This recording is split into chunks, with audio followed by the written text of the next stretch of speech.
In today's session, we will revise the topics planning, evaluation and selection of ERP systems, ERP system implementation, data migration and the people who work with ERP systems. First, we will see the topic planning, evaluation and selection of ERP system. Okay. ప్రతి organisation లోను మనం ఇప్పుడు ERP system ని install చేయాలి అనుకుంటున్నాం, embed చేయాలి అనుకుంటున్నాం. So ఇలా embed చేసుకొని మనం ERP ని ఇంప్లిమెంట్ చేసుకోవడానికి ఫస్ట్ మనం తీసుకోవాల్సిన స్టెప్ ఏంటి అంటే సాఫ్ట్వేర్ ప్యాకేజ్ ని సెలెక్ట్ చేసుకోవడం. ఓకే, మనం ఆల్రెడీ అనుకున్నాము మనకి ERP softwares 500 above types of ERP softwares ఉన్నాయి. సో వీటిలో మన బిజినెస్ కి ఏదైతే సూట్ అవుతుంది అని మనం అనుకుంటున్నామో సో దాన్ని మనం సెలెక్ట్ చేసుకోవాల్సి ఉంటుంది అనమాట. ఓకే, సో ఇది ఫస్ట్ స్టెప్. ఈ స్టెప్ మనం రాంగ్ చేసాము అనుకోండి, మనం తర్వాత దాన్ని చేంజ్ చేసుకోవడానికి కుదరదు. ఎందుకు అంటే మనం ఫస్ట్ అనుకున్నాము ERP సిస్టమ్ ని ఇంప్లిమెంట్ చేయడం అనేది చాలా ఖర్చుతో కూడుకున్నటువంటి విషయం.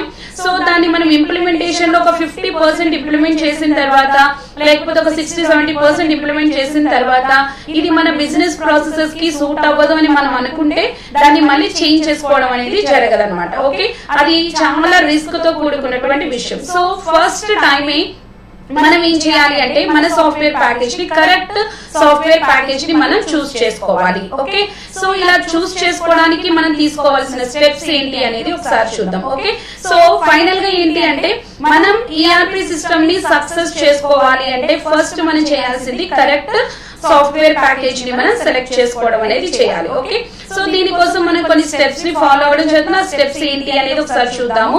సో సాఫ్ట్వేర్ ప్యాకేజెస్ ని ఎవాల్యుయేట్ చేసుకోవడానికి అలాగే ప్లాన్ చేసుకోవడానికి సెలెక్ట్ చేసుకోవడానికి మనం ఏ స్టెప్స్ అయితే ఫాలో అవుతాము అనేది ఒకసారి చూద్దాం. ఓకే, ఫస్ట్ స్టెప్ ఏంటి అంటే formation of an evaluation committee. Okay, evaluation కమిటీని ఒకటి ఫార్మ్ చేసుకోవాలి. సో ఈ ఎవాల్యుయేషన్ కమిటీలో ఉండే మెంబర్స్ ఎవరుంటారు అంటే మన బిజినెస్ లో ఫంక్షనల్ ఏరియాస్ ఏమైతే ఉన్నాయో, ఓకే మనం డిపార్ట్మెంట్స్ అని అనుకుంటున్నాం కదా మన కంపెనీలో ఉన్నటువంటి డిపార్ట్మెంట్స్. సో ఆ డిపార్ట్మెంట్స్ ఏమైతే ఉన్నాయో వాటి హెడ్స్ ఎవరైతే ఉంటారో వాళ్ళు ఈ కమిటీ మెంబర్స్ గా ఉంటారన్నమాట. ఓకే, సో ఈ కమిటీకి హెడ్ గా ఉండేది ఎవరు అంటే CIO chief information officer. Okay, ఈ చీఫ్ ఇన్ఫర్మేషన్ ఆఫీసర్ ఈ కమిటీ ఏదైతే ఉందో ఈ ఎవాల్యుయేషన్ కమిటీని లీడ్ చేస్తారు. సో ఈ ఎవాల్యుయేషన్ కమిటీలో మనకు ఉన్నటువంటి మెంబర్స్ ఎవరు అంటే ఫంక్షనల్ ఏరియాస్, మన బిజినెస్ లో ఉన్న ఫంక్షనల్ ఏరియాస్ యొక్క హెడ్స్ ఎవరైతే ఉన్నారో వాళ్ళు ఇందులో మెంబర్స్ గా ఉంటారన్నమాట. ఓకే, సో వీళ్ళు మెంబర్స్ గా ఉండడం వల్ల ఉండేటటువంటి అడ్వాంటేజ్ ఏంటి అంటే మనం సాఫ్ట్వేర్ ప్యాకేజ్ ని సెలెక్ట్ చేసుకునేటప్పుడు ఓకే మనం అంటే కమిటీ మెంబర్స్ ఎవరైతే ఉన్నారో వాళ్ళు ఈ సాఫ్ట్వేర్ ప్యాకేజ్ ని చూస్ చేసుకునేటప్పుడు ఓకే సో వాళ్ళకు ఉన్నటువంటి ఫంక్షనాలిటీస్ ఏమైతే ఉన్నాయో, ఫర్ ఎగ్జాంపుల్ మనకి డిఫరెంట్ డిపార్ట్మెంట్స్ ఉంటాయి అనుకున్నాము. ఫైనాన్స్ డిపార్ట్మెంట్ ఉంటుంది, అలాగే HR, CRM, ఓకే అలాగే ప్రొడక్షన్, ఇలా రకరకాలుగా మనం చెప్పుకున్నాం. సో వీటి హెడ్స్ ఎవరైతే ఉన్నారో వాళ్ళు ఈ కమిటీలో ఉండడం వల్ల ఈ పర్టికులర్ ఫంక్షనల్ ఏరియాకి సంబంధించినటువంటి ఫంక్షన్స్ అలాగే దాంట్లో ఉండేటువంటి ప్రాసెసెస్ అలాగే ఆ ప్రాసెసెస్ దేంతో అయితే డీల్ చేస్తాయో ఆ డేటా, సో ఇవన్నీ కూడా వాళ్ళకి ఐడియా ఉండేటటువంటి అవకాశం ఉందన్నమాట. ఓకే, సో ఎప్పుడైతే వీళ్ళకి ఫంక్షనాలిటీస్ అలాగే ప్రాసెసెస్ ఐడియా ఉన్నాయో వాటి రిక్వైర్మెంట్స్ గానీ వాటి ప్రొసీజర్స్ గానీ అవన్నీ కూడా వాళ్ళకి తెలిసేటటువంటి అవకాశం ఉంది. సో ఆ రిక్వైర్మెంట్స్ ని ఫుల్ఫిల్ చేసేటటువంటి మాడ్యూల్స్ ని సెలెక్ట్ చేసుకోవడానికి ఛాన్స్ అనేది ఉంటుంది అనమాట. ఓకే, సో మన ERP సాఫ్ట్వేర్ ని సెలెక్ట్ చేసుకోవడానికి ఇక్కడ మనకి బేసిక్ గా తెలియాల్సినవి ఏంటి అంటే functionalities of particular functional area, అలాగే processes of particular functional area, అలాగే డేటా. ఓకే, ఏ డేటా మీద అయితే మనం ఆపరేట్ చేస్తున్నామో ఓకే ఇది మెయిన్ థింగ్ అన్నమాట. సో ఆ డేటా ఏదైతే ఉంటుందో అవి మనకి తెలిసి ఉండాలి. ఓకే, సో ఈ మూడు తెలిసినప్పుడు వాటికి కావలసినటువంటి రిక్వైర్మెంట్స్, ఆ ఫంక్షనల్ ఏరియా కావలసినటువంటి రిక్వైర్మెంట్స్ ఏమైతే ఉన్నాయో అవి కూడా మనకి తెలిసేటటువంటి అవకాశం ఉంది కమిటీ మెంబర్ కి. సో దాన్ని బట్టి వాళ్ళు ఆ సాఫ్ట్వేర్ ప్యాకేజ్ ని సెలెక్ట్ చేయడం అనేది జరుగుతుంటుంది అనమాట. ఓకే, అయితే ఈ కమిటీ మెంబర్స్ ఒక ప్యాకేజ్ ని సెలెక్ట్ చేసి దాన్ని మన ఎంబెడ్ చేసుకోవాలి మన కంపెనీలో అని అన్నంత మాత్రాన అది జరగదు. సో అది మళ్ళీ ఎవరి చేత అప్రూవల్ అవ్వాలి అంటే టాప్ లెవెల్ మేనేజ్మెంట్ వాళ్ళు ఎవరైతే ఉన్నారో వాళ్ళు అప్రూవ్ చేయాలి. అలాగే ఈ ఫంక్షనల్ ఏరియాస్ లో వర్క్ చేసేటటువంటి ఎంప్లాయీస్ ఎవరైతే ఉన్నారో ఆ ఎంప్లాయీస్ కూడా దాన్ని ఏం చేయాలంటే ఓట్ చేయాల్సి ఉంటుంది. ఓకే, సో కమిటీలో ఉన్నటువంటి హెడ్స్ ఎవరైతే ఉన్నారో వాళ్ళు సెలెక్ట్ చేసిన తర్వాత ఓకే అది ఎప్పుడు ఎంబెడ్ చేయడానికి ఫైనల్ గా సెలెక్ట్ అవుతుంది అంటే టాప్ లెవెల్ మేనేజ్మెంట్ లో ఉన్నటువంటి పీపుల్ అంటే కంపెనీ ఎండీస్ కానివ్వండి, సిఇఓస్ కానివ్వండి, ఇలా ఉంటారు కదా. సో వాళ్ళు సెలెక్ట్ చేయాల్సి ఉంటుంది, దాన్ని అంటే ఓట్ చేయాల్సి ఉంటుంది. అలాగే ఆ ఫంక్షనల్ ఏరియాస్ లో వర్క్ చేసే, ఆ డిపార్ట్మెంట్ లో వర్క్ చేసే ఎంప్లాయీస్ ఎవరైతే ఉంటారో వాళ్ళు కూడా దాన్ని ఓట్ చేయాల్సి ఉంటుంది. అప్పుడు మాత్రమే దాన్ని సెలెక్ట్ చేసేటటువంటి అవకాశం అనేది ఉంటుంది అనమాట. ఓకే, సో ఈ విధంగా ఫస్ట్ స్టెప్ గా మనం ఏం చేస్తామంటే ఎవాల్యుయేషన్ కమిటీని ఒకటి ఫామ్ చేసుకొని ఆ కమిటీలో ఉన్నటువంటి మెంబర్స్ వారి రిక్వైర్మెంట్స్ ద్వారా మనం ప్యాకేజ్ ని సెలెక్ట్ చేసుకోవడం అనేది జరుగుతూ ఉంటుంది. ఓకే, ఈ ప్యాకేజ్ ని ఎలా సెలెక్ట్ చేసుకుంటారు అంటే రిక్వైర్మెంట్ అనాలిసిస్. ఓకే, ఇది సెకండ్ స్టెప్. అంటే ఈ కమిటీలో ఫస్ట్ స్టెప్ ఏం జరుగుతుంది అంటే ఈ కమిటీ మెంబర్స్ అందరూ కూడా రిక్వైర్మెంట్స్ ని అనలైజ్ చేసి ఆ రిక్వైర్మెంట్స్ కి తగినట్టుగా వాళ్ళు ఏం చేస్తారు అంటే ఆ ప్యాకేజ్ ని సెలెక్ట్ చేయడం అనేది జరుగుతుంది. ఓకే, ఈ రిక్వైర్మెంట్స్ జనరల్ గా ఉండేటటువంటి రిక్వైర్మెంట్స్ ఏంటి అంటే టెక్నికల్ రిక్వైర్మెంట్స్ ఉంటాయి. ఓకే, అలాగే కమర్షియల్ రిక్వైర్మెంట్స్ కూడా ఉంటాయి. ఓకే, టెక్నికల్ రిక్వైర్మెంట్స్ అలాగే commercial requirements. Okay, so commercial requirements అనేవి ఏంటంటే కంపెనీ యొక్క గ్రోత్ కోసం ఉపయోగించేవన్నమాట.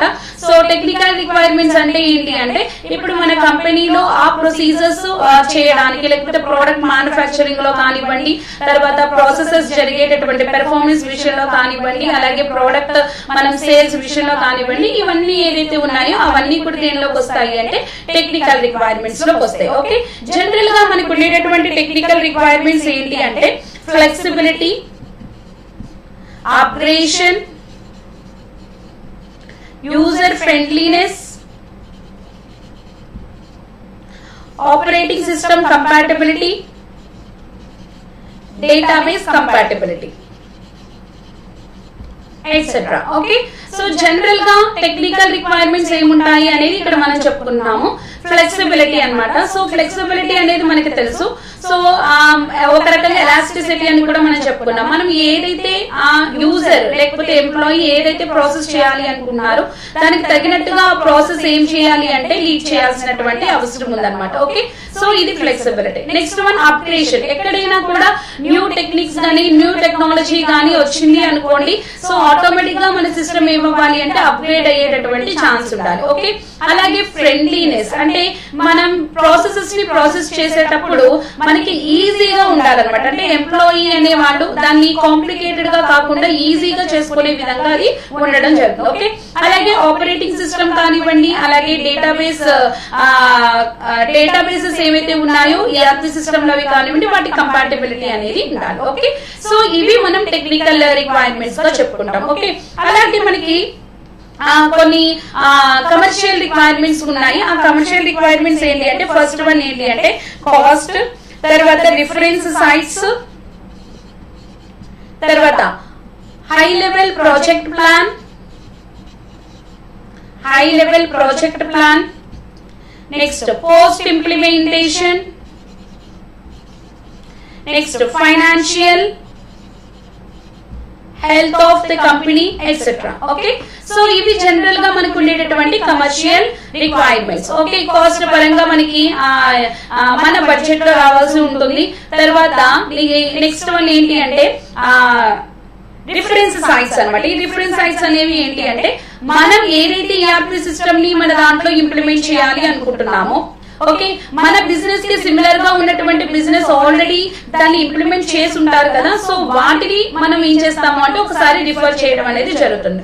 సో వాటిలో ఉన్నటువంటి ఫంక్షనాలిటీస్ ని బట్టి సో మనకి ఈ విధంగా జరుగుతుంది అనేది ఒక బేసిక్ ఐడియా అనేది ఎంప్లాయీస్ కి వచ్చేటటువంటి అవకాశం ఉందన్నమాట. ఓకే, నెక్స్ట్ వన్ ఏంటి అంటే high level project plan. Okay, project planning అంటే ప్రోడక్ట్ ని డిజైన్ చేయడానికి కావాల్సినటువంటి ప్లానింగ్ ఏదైతే ఉంటుందో అది హై లెవెల్ లో ఉండాల్సిన అవసరం ఉంది. అలాగే పోస్ట్ ఇంప్లిమెంటేషన్ సపోర్ట్ కూడా ఉండాలి. అంటే ప్రోడక్ట్ మనం కంప్లీట్ గా డిజైన్ చేసేసిన తర్వాత ఓకే, దాని ఇంప్లిమెంటేషన్ అయిపోయిన తర్వాత కూడా మనం దాన్ని సపోర్ట్ చేయాలి, అంటే దాన్ని మనం ఫాలో అవుతూ ఉండాలన్నమాట. సో ఇలాంటి సపోర్ట్ అనేది కూడా ఇక్కడ కావాల్సి ఉంటుంది. అలాగే కంపెనీకి సంబంధించి ఫైనాన్షియల్ హెల్త్ కూడా మంచిగా అంటే ఫైనాన్షియల్ గ్రోత్ కూడా మంచిగా ఉండేటట్టుగా మనం చూసుకుంటాం. ఓకే, ఇవి జనరల్ గా ఉన్నటువంటి కమర్షియల్ రిక్వైర్మెంట్స్. ఈ రిక్వైర్మెంట్స్ ఏవైతే ఉన్నాయో ఆ రిక్వైర్మెంట్స్ ని ఫుల్ఫిల్ చేసే విధంగా మనకి ఈ సాఫ్ట్వేర్ ప్యాకేజ్ అనేది ఉండాలి. ఓకే, నెక్స్ట్ వన్ ఏంటి అంటే సెలెక్షన్ క్రైటీరియా. సెలెక్షన్ క్రైటీరియాలో ఏం జరుగుతుంది అంటే, ఒక రకంగా చెప్పాలంటే సెలెక్షన్ క్రైటీరియా అనేది సెలెక్షన్ ప్రాసెస్ లో ఉన్నటువంటి స్టెప్.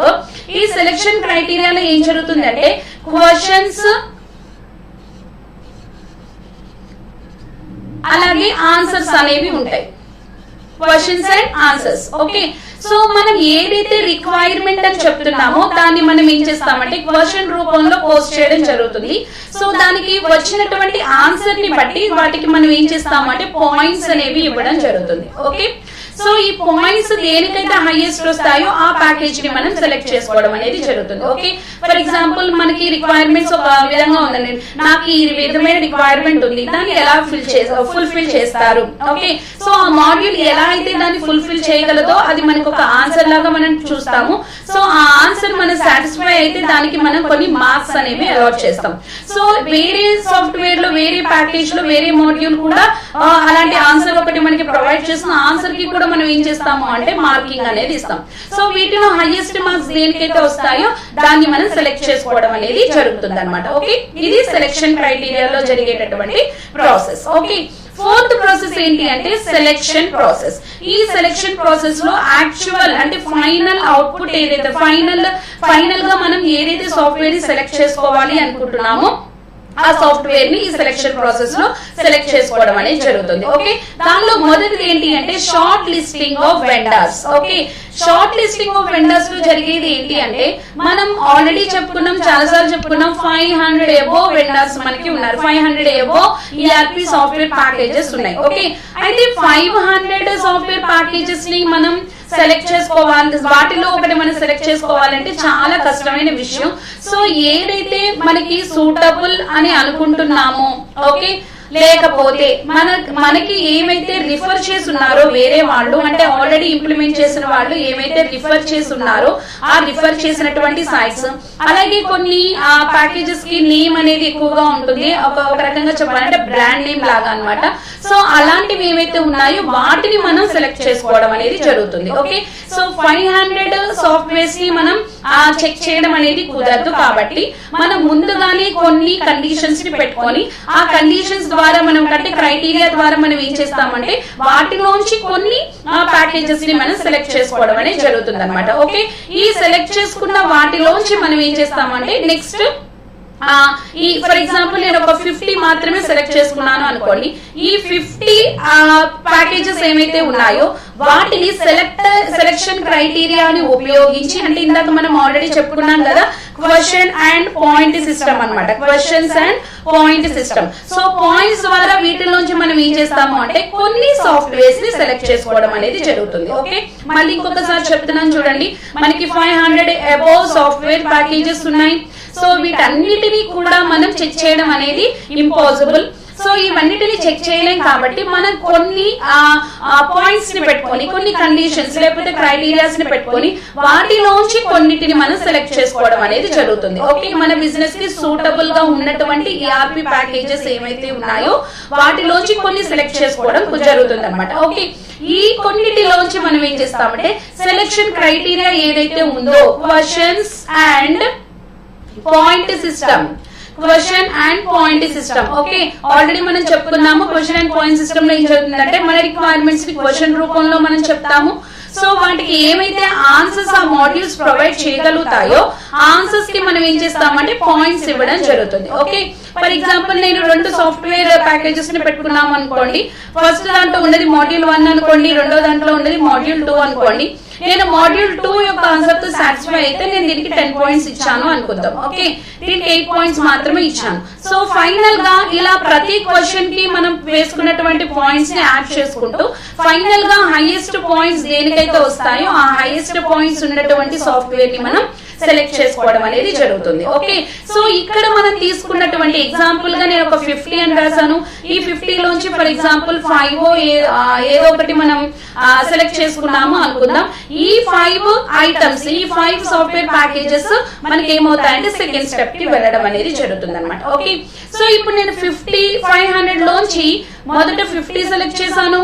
ఆ 50 లోంచి ఇప్పుడు నేను ఏం సెలెక్ట్ చేసుకున్నాను అంటే 5 ప్యాకేజెస్ మనకి సూటబుల్ గా ఉన్నాయి అని సెలెక్ట్ చేసుకోవడం జరిగింది. అంటే ఫస్ట్ హైయెస్ట్ పాయింట్స్ వేటికైతే వస్తున్నాయో ఫస్ట్ హైయెస్ట్ పాయింట్స్ ఒక 5 ఫస్ట్ హైయెస్ట్ పాయింట్స్ వచ్చినటువంటి 5 ప్యాకేజెస్ ఏవైతే ఉన్నాయో వాటిని సెలెక్ట్ చేసుకోవడం జరిగింది. ఓకే, ఈ 5 సాఫ్ట్వేర్ ప్యాకేజ్ కి సంబంధించిన వెండర్స్ ని మనం ఇప్పుడు దేనికి పిలుస్తున్నాము అంటే demo and presentation. Okay, so ఇక్కడ డెమో అండ్ ప్రెజెంటేషన్ లో ఏం జరుగుతుంది అంటే మనం కొన్ని ఫంక్షనల్ ఏరియాస్ ని వెండర్ కి ఇవ్వడం జరుగుతుంది. ఓకే, ఈ ఫంక్షనల్ ఏరియాలో మనం సెలెక్ట్ చేసుకున్నట్టు 5 వాళ్ళకి ఇచ్చి ఆ వెండర్ కి ఇచ్చి సో ఆ ఫంక్షనల్ ఏరియాలో ఆ పర్టికులర్ సాఫ్ట్వేర్ ఎలా అయితే వర్క్ చేస్తుందో దాని పెర్ఫార్మెన్స్ ఎఫిషియన్సీ బట్టి మనం ఏం చేస్తాము అంటే ఏదైనా ఒక దాన్ని సెలెక్ట్ చేసుకోవడం జరుగుతుంది. అంటే డెమో అండ్ ప్రెజెంటేషన్ ప్రాసెస్ అయిన తర్వాత మనకి ఫైనల్ గా ఏమొస్తుందంటే ఒక ప్యాకేజ్ మాత్రమే మన దగ్గర ఉంటుంది. ఓకే, ఈ ప్యాకేజ్ ఏదైతే ఉందో దాన్ని మనం ఏం చేస్తామంటే site visit and contract and negotiation లోకి తీసుకెళ్తాం. ఓకే, సైట్ విజిట్ అంటే ఏమీ లేదు, ఇప్పుడు మనం ఏదైతే ERP సాఫ్ట్వేర్ ని సెలెక్ట్ చేసుకున్నామో ఓకే ఈ సాఫ్ట్వేర్ ఆల్రెడీ మన ప్రీవియస్ గా మనకి కొన్ని బిజినెస్ లో ఆల్రెడీ ఎంబెడ్ అయి ఉంటుంది కదా. ఓకే, సో ఆ బిజినెస్ లో ఇది ఎలా అయితే వర్క్ చేసింది అనేది దానికి సంబంధించిన సైట్ వెరిఫికేషన్ అనేది ఉంటుంది అనమాట. ఓకే, కంప్లీట్ గా ఇందాక మనం ఆల్రెడీ చెప్పుకున్నాం ఒక ఫంక్షనల్ ఏరియాని ఇస్తాము, ఆ ఫంక్షనల్ ఏరియాలో ఈ సాఫ్ట్వేర్ ప్యాకేజ్ ఎలా వర్క్ చేస్తుంది అనేది చెక్ చేయడం జరుగుతుంది అని అనుకున్నాము. సో ఇక్కడ మనం ఏం చేస్తామంటే ఒక ఫంక్షనల్ ఏరియా కాకుండా మన కంప్లీట్ బిజినెస్ ప్రాసెసెస్ అన్ని కూడా ఎలా ఎవాల్యుయేట్ చేస్తున్నారు, ఎలా వర్క్ చేస్తున్నాయి, ఓకే వాటి రిజల్ట్స్ ఎలా ఉన్నాయి, ఓకే ఇలాంటివన్నీ కూడా ఎంప్లాయీస్ చెక్ చేయడం అనేది జరుగుతుంది. ఎంప్లాయీస్ అంటే ఎంప్లాయీస్ కాదు, ఆల్రెడీ మనం చెప్పుకున్నాం కదా ఎవాల్యుయేషన్ కమిటీలో ఉన్నటువంటి హెడ్స్ ఎవరైతే ఉన్నారో మెంబర్స్ ఎవరైతే ఉన్నారో వాళ్ళు ఇవన్నీ కూడా చెక్ చేసుకోవడం జరుగుతుంది. ఓకే, అప్పుడు కూడా ఒకవేళ సాటిస్ఫాక్షన్ లేకపోతే అప్పుడు మళ్ళీ మనం ఏం చేస్తాము అంటే మళ్ళీ previous step demo and presentation లో మనకి ఏమైతే 5 వెండర్స్ ని మనం తీసుకున్నాము, 5 ప్యాకేజెస్ మనం చూస్తున్నాము, వాటిలో నెక్స్ట్ టాప్ లో ఏదైతే ఉందో దాన్ని మనం సెలెక్ట్ చేసుకొని మళ్ళీ సైట్ విజిట్ కి వెళ్ళడం అనేది జరుగుతుంటుంది. ఓకేనా, నెగోషియేషన్స్ అంటే ఏంటి అంటే మనం ఈ ప్యాకేజ్ ని మన ERP సిస్టమ్ లో మన బిజినెస్ లో ఎంబెడ్ చేసుకున్న తర్వాత దీనికి సంబంధించినటువంటి లైసెన్స్ కానివ్వండి లేకపోతే ఇయర్లీ కాంట్రాక్ట్ అమౌంట్స్ అలాంటివన్నీ కూడా మాట్లాడుకుంటూ ఉంటాం కదా కాంట్రాక్ట్ సంబంధించిన, అలాగే కాంట్రాక్ట్ పీరియడ్. ఓకే, సో ఇలాంటివన్నీ కూడా నెగోషియేషన్ లోకి వస్తాయి అనమాట. ఓకే, అంటే ఫైనల్ గా ERP సిస్టమ్ ని మనం అదే ప్యాకేజ్ ని మనం సెలెక్ట్ చేసుకున్నాము, ఆ సెలెక్ట్ చేసుకున్న దానికి మనం పే చేయడం కానివ్వండి లేకపోతే ఇయర్లీ దానికి పే చేయాల్సింది కానీ మెయింటెనెన్స్ కి పే చేయాల్సినవి కానీ సో లైసెన్స్ ఓకే ఇలాంటివన్నీ కూడా నెగోషియేషన్ లోకి వస్తాయి అనమాట. ఓకే, ఈ విధంగా మనం సాఫ్ట్వేర్ ప్యాకేజ్ ని సెలెక్ట్ చేసుకోవడం అనేది జరుగుతుంది. ఓకే, సో ఈ సాఫ్ట్వేర్ ప్యాకేజ్ సెలెక్షన్ కనుక కరెక్ట్ గా లేకపోతే అప్పుడు మనకి డెఫినెట్ గా ERP సిస్టమ్ అనేది సక్సెస్ అయ్యేటటువంటి ఛాన్స్ అనేది లేదు. ఓకే, సో ఫస్ట్ నుంచి మనం చెప్పుకుంటున్నాము ERP సిస్టమ్ ని అంటే మాన్యువల్ గా జరుగుతున్నటువంటి ప్రాసెస్ ఏదైతే ఉందో దాన్ని ERP లో కన్వర్ట్ చేయడం అనేది చాలా క్రిటికల్ పాయింట్ అన్నమాట. సో చాలా కాంప్లెక్సిటీస్ ఉంటాయి ఇక్కడ, సో చాలా రిస్క్ తో కూడుకున్నటువంటి విషయం. సో వీటిని మళ్ళీ మనం ఒక 50% 40% ఇంప్లిమెంట్ చేసిన తర్వాత ఇది సూటబుల్ కాదు, మళ్ళీ దీన్ని మనం చేంజ్ చేద్దాం, వేరే సాఫ్ట్వేర్ ని సెలెక్ట్ చేసుకుంటాం అంటే ఇది కుదరని విషయం అనమాట. ఓకే, సో దీని వల్ల ఏమవుతుందంటే చాలా నష్టం జరిగేటటువంటి అవకాశం ఉంటుంది మన బిజినెస్ కి. సో అలా కాకుండా ముందుగానే అంటే 1-2 సార్లు మనం చెక్ చేసుకొని కరెక్ట్ ప్యాకేజ్ ని మనం సెలెక్ట్ చేసుకున్నట్లయితే మనకి ఎటువంటి ప్రాబ్లం ఇంప్లిమెంటేషన్ లో ఎటువంటి ప్రాబ్లం అనేది ఎరేజ్ అయ్యే అవకాశం లేదు. ఓకే, ఒకసారి మళ్ళీ స్టెప్స్ అన్ని చూద్దాము. ఫస్ట్ మనం ఏం చేస్తాము అంటే ఎవాల్యుయేషన్ కమిటీ ఒకటి ఫామ్ చేసుకుంటాం. ఈ ఎవాల్యుయేషన్ కమిటీ యొక్క లీడర్ ఎవరు ఉంటారు అంటే CIO, చీఫ్ ఇన్ఫర్మేషన్ ఆఫీసర్, ఇందులో ఉండేటటువంటి మెంబర్స్ ఎవరు ఉంటారు అంటే మన బిజినెస్ లో ఫంక్షనల్ ఏరియా హెడ్స్ ఎవరైతే ఉన్నారో ఆ వాళ్ళందరూ కూడా దీంట్లో మెంబర్స్ గా ఉండడం అనేది జరుగుతుంటుంది. సో వీళ్ళు ఏం చేస్తారంటే రిక్వైర్మెంట్ అనాలిసిస్ చేస్తారు. రిక్వైర్మెంట్ అనాలిసిస్ లో రిక్వైర్మెంట్స్ ఏమున్నాయి, దానికి ఏ ప్యాకేజ్ అయితే సూట్ అవుతుంది అనేది చూస్తాము. సో రిక్వైర్మెంట్స్ 2 రకాలుగా ఉంటాయి అని చెప్పుకుందాం. టెక్నికల్ రిక్వైర్మెంట్స్, అలాగే టెక్నికల్ అంటే సిస్టమ్ కి సంబంధించినటువంటి రిక్వైర్మెంట్స్, తర్వాత కమర్షియల్ రిక్వైర్మెంట్స్ అంటే కంపెనీకి సంబంధించినటువంటి రిక్వైర్మెంట్స్ ఏవైతే ఉన్నాయో అవి ఇందులో ఉండడం జరుగుతుంది. తర్వాత ఏం చేస్తామంటే సెలెక్షన్ క్రైటీరియా. సో ఇక్కడ మనం ఏం చేస్తామంటే క్వశ్చన్స్ వేయడం, ఆన్సర్స్ మనం తీసుకోవడం, ఆన్సర్ సాటిస్ఫాక్షన్ ని బట్టి మనం ఏం చేస్తామంటే సెలెక్షన్ అనేది చేయడం జరుగుతుంది. ఓకే, సెలెక్షన్ ప్రాసెస్ లో మళ్ళీ 3 స్టెప్స్ ఉంటాయన్నమాట, 3 స్టెప్స్. ఫస్ట్ వన్ ఏంటంటే short listing of vendors. Okay, so vendors చాలా మంది ఉన్నారు, అన్ని మనం చెక్ చేయాలి అంటే కుదరదు. కాబట్టి మనకి కొంతమంది చెప్పిన దాన్ని బట్టి ఓకే ఇది బాగుంది, ఇది యూజ్ చేయండి అని కొంతమంది చెప్తూ ఉంటారు కదా. సో ఆ విధంగా ఆల్రెడీ ఇంప్లిమెంట్ అయినటువంటి అంటే బిజినెసెస్ ఆల్రెడీ ఎస్టాబ్లిష్ అయినటువంటివి, ఈఆర్పీ ఎంబెడ్ చేసుకున్నటువంటివి ఏమైతే ఉంటాయో అవి చూసి వాటిని బట్టి మనం కొన్ని సెలెక్ట్ చేసుకుంటాము. అలాగే మనకి సూట్ అవుతుంది ఇది అనేది దాన్ని బట్టి మనం చేసుకుంటాం. ఇలా కొన్ని కండిషన్స్ ని పెట్టుకొని వాటిని బట్టి మనం ఏం చేస్తాము అంటే కొన్నిటిని సెలెక్ట్ చేసుకోవడం జరుగుతుంది. ఓకే, ఆ కొన్నిటిలోంచి మనం ఏం చేస్తామంటే డెమో అండ్ ప్రెజెంటేషన్ కి పిలుస్తాం. సో దీనిలోంచి మళ్ళీ ఒకటి సెలెక్ట్ చేసుకొని దాన్ని సైట్ విజిట్ కి పిలవడం అనేది జరుగుతుంది. ఈ విధంగా మనం ఏం చేస్తాము అంటే ప్యాకేజ్ ని, సాఫ్ట్వేర్ ప్యాకేజ్ ని సెలెక్ట్ చేసుకోవడం అనేది జరుగుతుంది. Okay, so evaluation of software package అనేది చాలా చాలా చాలా ఇంపార్టెంట్. ఓకే, సో ఇంప్లిమెంటేషన్ కి వెళ్ళకే ముందు మనం కరెక్ట్ సాఫ్ట్వేర్ ని చూస్ చేసుకోవాల్సి ఉంటుంది. ఓకే, నెక్స్ట్ సాఫ్ట్వేర్ ని చూస్ చేసుకున్న తర్వాత ఇంప్లిమెంటేషన్ అనేది చేయాలి. సో ఇంప్లిమెంటేషన్ ఎలా చేయాలి, ఏంటి దాని లైఫ్ సైకిల్ ఎలా ఉంటుంది అనేది ఇక్కడ మనం ఒకసారి చూద్దాం. ఓకే, సో ఇక్కడ మనకి డిఫరెంట్ ఫేజెస్ కనిపిస్తున్నాయి. Preselection process, package evaluation, project planning, తర్వాత gap analysis, reengineering, configuration, implementation team training, తర్వాత testing, end user training, go live, అలాగే post implementation phase. Okay, so ఇవి మనకి లైఫ్ సైకిల్ లో ఉన్నటువంటి ఫేజెస్ అన్నమాట. Okay, so వీటిలో first ఏంటి అంటే pre selection process. Okay, already మనం చెప్పుకున్నాం కదా, ఇంతకు ముందు మనం ఏదైతే టాపిక్ మాట్లాడుకున్నామో అది ప్రీ సెలెక్షన్ ప్రాసెస్ లో అంటే సెలెక్ట్ చేసుకోక ముందు మనం చేసేటటువంటివి. ఓకే, సో ప్రాజెక్ట్ ని సెలెక్ట్ సాఫ్ట్వేర్ ని సెలెక్ట్ చేసుకోక ముందు మనం చేసేటటువంటి ఏంటంటే committee selection, committee formation. Okay, ఈ కమిటీ ఫార్మేషన్ లో ఒక ఫార్మ్ చేసిన తర్వాత ఈ కమిటీ ఏం చేస్తుందంటే రిక్వైర్మెంట్ అనాలిసిస్ చేస్తుంది. Okay, requirement analysis. ఈ రిక్వైర్మెంట్ అనాలిసిస్ అయిన తర్వాత అప్పుడు మనం సెలెక్ట్ చేసుకోవడం అనేది జరుగుతుంది. ఓకే, సో ఈ కమిటీ ఫార్మేషన్, రిక్వైర్మెంట్ అనాలిసిస్ అన్ని కూడా ఎందులోకి వస్తాయంటే ప్రీ సెలెక్షన్ ప్రాసెస్ లోకి వస్తాయి. ఓకే, సో మళ్ళీ ఒకసారి టాపిక్ వచ్చింది కాబట్టి మళ్ళీ చెప్తున్నాను, మనకు ఉన్నటువంటి డిఫరెంట్ టైప్స్ ఆఫ్ వెండర్స్ లోంచి కొన్ని వెండర్స్ ని మాత్రమే ఇక్కడ మనం తీసుకొని దానికి కొన్ని కండిషన్స్ ని అప్లై చేసి మళ్ళీ వాటిలోంచి కొన్నిటిని మనం సెలెక్ట్ చేసుకోవడం అనేది జరుగుతుంది అనమాట. ఓకే, తర్వాత నెక్స్ట్ ఫేజ్ ఏంటి అంటే package evaluation. So package evaluation లో ఏం జరుగుతుంది అంటే మనం ఆల్రెడీ చెప్పుకున్నాం కదా, డెమో అండ్ ప్రెజెంటేషన్స్. ఓకే, దీనిలో మనం ఏం చేస్తాము అంటే డెమోకి కొన్నిటిని మాత్రమే మనం పిలుస్తాము. సో ఒక 5 ప్యాకేజెస్ మనం సెలెక్ట్ చేసుకున్నాం అనుకుందాం. సో ఈ 5 ప్యాకేజెస్ కి సంబంధించినటువంటి వెండర్స్ మనకి డెమో ఇవ్వడం జరుగుతుంది.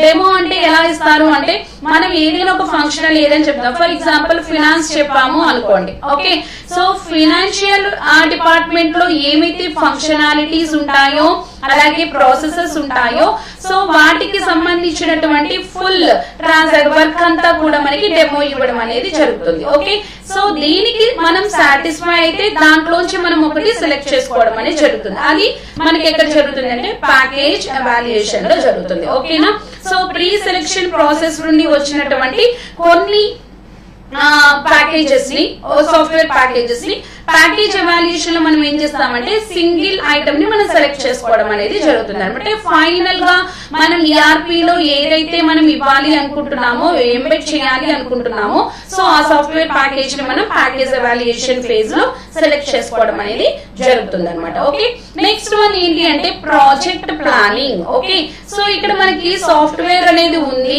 సో సాఫ్ట్వేర్ లో మనకి తెలిసిందే కదా డిఫరెంట్ టైప్స్ ఆఫ్ మాడ్యూల్స్ ఉంటాయి అని అనుకున్నాము.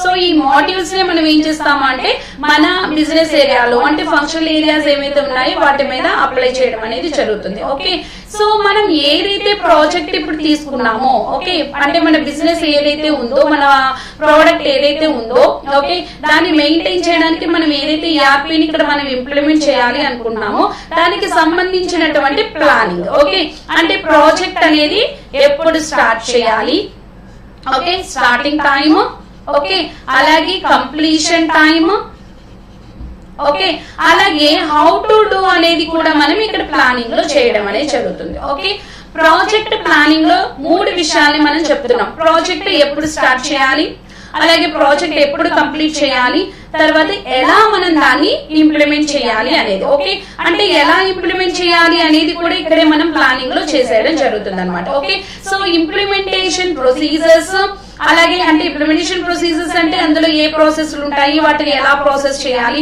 వాటికి ఏ రిసోర్సెస్ కావాలి, ఆ రిసోర్సెస్ ని మనం ఎలా కనెక్ట్ చేసుకోవాలి. సో ఇలాంటివన్నీ కూడా మనం ప్రాజెక్ట్ ప్లానింగ్ లో చేస్తాము. అలాగే ఈ ప్రాజెక్ట్ ని ఎప్పుడు స్టార్ట్ చేయాలి, అలాగే కంప్లీషన్ టైం కూడా ఎప్పుడు కంప్లీట్ చేయాలి అనేది ఇక్కడ మనం చెప్పడం జరుగుతుంది అనమాట. ఓకే, అయితే ప్రాజెక్ట్ ప్లానింగ్ లో జనరల్ గా ఏ ERP సిస్టమ్ అయినా కూడా అంటే మనం కరెక్ట్ ప్యాకేజ్ ని కనుక సెలెక్ట్ చేసుకుంటే, ఓకే, సో అది సక్సెస్ఫుల్ అని ఎప్పుడు చెప్తామంటే 80% కనుక మనం సక్సెస్ అయితే 80% మనం రీచ్ అవ్వగలిగితే అది సక్సెస్ఫుల్ ERP సిస్టమ్ గా చెప్పండి. అంటే any successful ERP system can match 80% of our needs. Okay, మన రిక్వైర్మెంట్స్ ఏవైతే ఉన్నాయో ఆ రిక్వైర్మెంట్స్ ని 80% మాత్రమే అది సక్సెస్ చేయగలదు. ఓకే, 20% అనేది ఎప్పుడు కూడా మనకి కాంప్లికేషన్స్ ఉంటూనే ఉంటాయి. రిస్క్ అనేది 20% ఎప్పుడు కూడా ఉంటుంది. సో 80% మన రిక్వైర్మెంట్ ని ఫుల్ఫిల్ చేస్తుంది అంటే అది సక్సెస్ఫుల్ ERP సిస్టమ్ అన్నమాట. ఓకే, సో ఇక్కడ మన ప్రాజెక్ట్ ప్లానింగ్ లో చేసేది ఏంటి అంటే స్టార్టింగ్ టైం, అలాగే కంప్లీషన్ టైం, అలాగే how to do the project. Okay, project ఎలా చేయాలి అనేది ఇక్కడ మనం ప్రాజెక్ట్ ప్లానింగ్ ఫేజ్ లో చూడాల్సినటువంటి విషయం అన్నమాట. ఓకే, నెక్స్ట్ ఏంటి అంటే గ్యాప్ అనాలిసిస్. ఓకే, ఈ గ్యాప్ అనాలిసిస్ ఏంటి అంటే డిఫరెన్షియేషన్ అన్నమాట. ఇక్కడ ఒక డిఫరెన్స్ ని మనం క్రియేట్ చేసుకుంటాం. ఆ డిఫరెన్స్ ఏంటి అంటే గ్యాప్ అనాలిసిస్ లో ఉండేటటువంటి డిఫరెన్స్ ఏంటి అంటే ఈ నీడ్స్ ఏమైతే ఉన్నాయో అంటే రిక్వైర్మెంట్స్ ఏమైతే ఉన్నాయో రిక్వైర్మెంట్స్, ఓకే, ఆ రిక్వైర్మెంట్స్ ని మనం ఫుల్ఫిల్ చేయడానికి కావాల్సినటువంటి ఫంక్షనాలిటీస్ ఏవైతే ఉన్నాయో ఆ ఫంక్షనాలిటీస్. ఓకే, ఈ రిక్వైర్మెంట్స్ అలాగే ఫంక్షనాలిటీస్ మధ్య ఉండేటటువంటి డిఫరెన్స్ మనం ఇక్కడ ఐడెంటిఫై చేయడం జరుగుతుంది. ఓకే, ఈ డిఫరెన్స్ ని ఫుల్ఫిల్ చేయడానికి ఓకే ఎలా మనం స్టెప్స్ తీసుకుంటున్నాము అనేది ఈ గ్యాప్ అనాలిసిస్ లో చేస్తామన్నమాట. ఓకే, రిక్వైర్మెంట్స్ అలాగే ఫంక్షనాలిటీస్.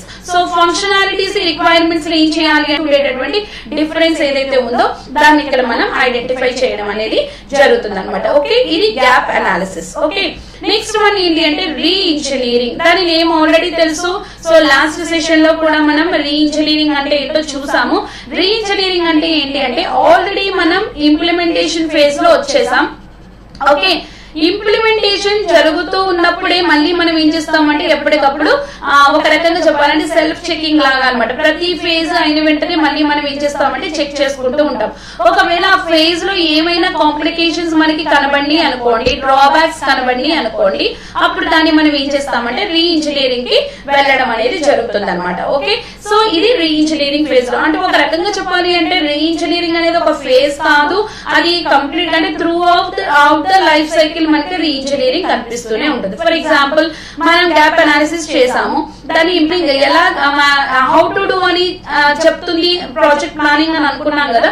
సో ఎలా చేయాలి అనేది ముందే మనం ప్లాన్ చేస్తున్నాం, కానీ అలా చేస్తున్నప్పుడు ప్రాసెసెస్ దాన్ని అడాప్ట్ చేసుకోలేకపోతున్నాయి అనుకోండి, ఆ ప్రొసీజర్ దానికి కరెక్ట్ గా లేదు అనుకోండి, మళ్ళీ మనం ఏం చేస్తామంటే ప్రాజెక్ట్ ప్లానింగ్ కి వెళ్ళి మళ్ళీ దాన్ని రీఎవాల్యుయేట్ చేయడం అనేది జరుగుతుంది, రీ ఇంజనీర్ చేయడం అనేది జరుగుతుంది అనమాట. ఓకే, సో ఇది ప్రతి ఫేజ్ తోను కూడా కనెక్ట్ అయ్యే ఉంటుంది. ఎప్పటికప్పుడు సెల్ఫ్ చెక్ చేసుకుంటూ ఒకవేళ ఆ ఫేజ్ లో జరిగినటువంటి ప్రాసెస్ కరెక్ట్ గా లేకపోతే దాన్ని మళ్ళీ మనం ఏం చేస్తామంటే రెనోవేట్ చేస్తాం. ఓకే, నెక్స్ట్ వన్ ఏంటి అంటే కాన్ఫిగరేషన్. ఓకే, కాన్ఫిగరేషన్ అనేది ఏమీ లేదు, ఇక్కడ సింక్రనైజేషన్ అనేది ఉండాలి.